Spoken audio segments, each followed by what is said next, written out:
If you let a country be barren of NVIDIA chips and their programmers no longer have access to that tech stack, who do you think fills that void? It's Huawei. They fill the void. So they run around wherever we've banned NVIDIA from selling their chips, even a generation back. And they say, well, don't worry about it. We'll provide you with Chinese chips.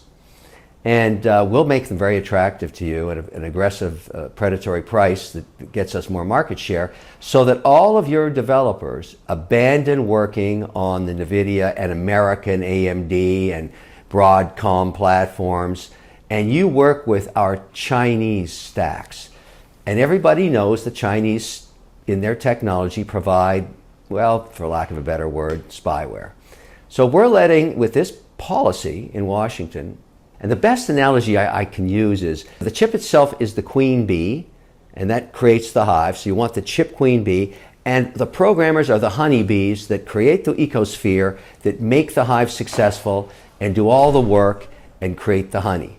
And so in a very simple analogy, when it comes to TikTok and when it comes to American technology, or it comes to even Bitcoin and data centers, do we want Chinese honey or do we want American honey? Which honey do we want? And I found that a very powerful analogy because it really nails it down. The more we let the Chinese make the honey, the more we're going to get the TikTok honey running things. And the reason TikTok's in trouble is it runs on Chinese honey. And they want to stop that. And I know why. It's spyware. We want the programmers and we want the technology and the blockchain extensions all to be American honey. And therefore, we got to bring all this back home.